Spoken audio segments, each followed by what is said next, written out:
À 7h19, prenons la température à Villefranche du Périgord. Bonjour François. Salut Antoine, bonjour à tous. Bienvenue à Villefranche du Périgord. Quel temps alors ce matin ? Ah mon pauvre ami, le soleil est de retour sous la brume avec un petit 3 degrés. Petit, hein, les températures sont très fraîches ce matin, c'est le cas partout en Périgord.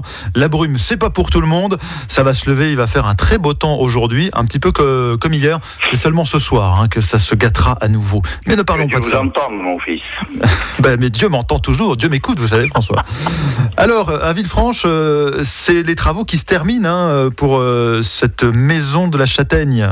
Tout à fait, en effet, Antoine, mercredi dernier était présenté aux partenaires élus ainsi qu'à tous les acteurs de la filière, la Maison de la Châtaigne dans sa mouture finale.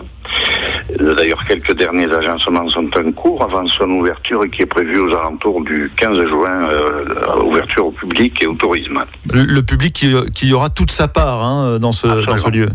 Absolument, il faut qu'il s'approprie cette Maison de la Châtaigne. Ce sera un lieu convivial. Voilà, un lieu convivial, elle accueille dans ses murs l'office de tourisme, ainsi qu'une boutique dédiée au soutien des producteurs et artisans, présentant une vitrine des produits et activités locales de la filière châtaigne, ainsi que toutes les actions forestières, transformation du bois, vous savez qu'ici il y a énormément de scieries, et sans oublier le cèpe qui est le fruit de nos sous-bois, le cèpe du Périgord. Et puis ce sera surtout en quelque sorte le palais de l'Élysée du pays du châtaignier.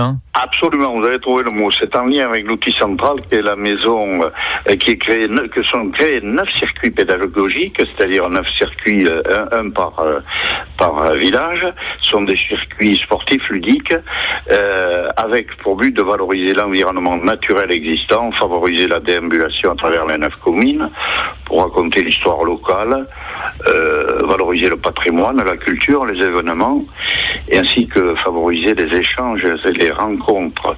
Et le positionnement de tous ces outils se situe, vous le comprendrez Antoine, dans l'offre touristique globale du territoire.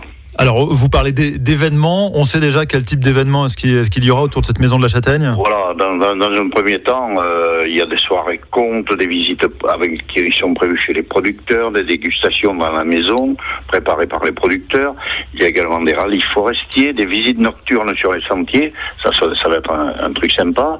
Des activités sportives, notamment sur les circuits de mage nordique. Et vous savez qu'ici, sur Villefranche du Périgord, notamment sur Campagnac, il y a les premiers circuits français de mage nordique. Des randonnées équestres également, des rencontres chez les producteurs, évidemment. Et puis ça, tout se fera, Antoine, dans un doux mélange entre tradition, modernité et innovation.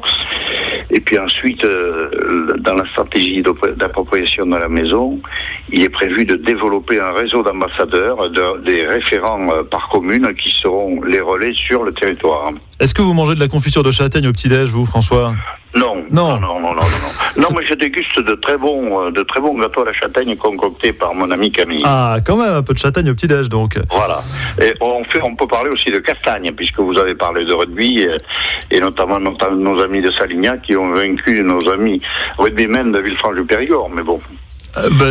Oui. On n'a pas honte d'avoir parler de la défaite. Face à des costauds comme ça. Voilà. Quelques festivités, rapidement, un festival amateur de théâtre. Du Périgord, samedi et dimanche prochain, avec entre les attractions foraines habituelles, que les petits et grands en soirée auront en soirée un grand repas traditionnel sous chapiteau, et l'animation est assurée par le sextet Jean-Claude François.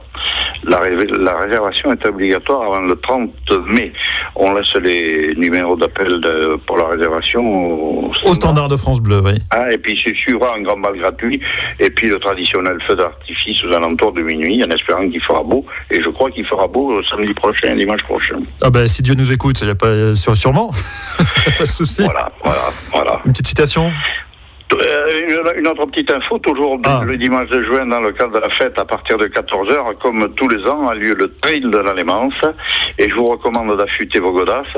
Le circuit est magnifique, et dans le même temps, les visiteurs auront tout loisir d'admirer une exposition de vieilles mécaniques, tracteurs, voitures et motos. Bon, une citation, parce qu'il faut qu'on y aille là, François.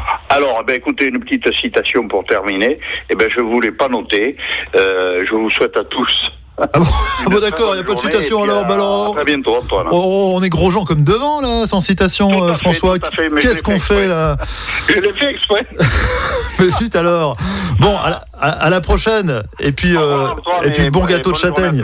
Au revoir. Au revoir. Au revoir. France Bleu, France Bleu.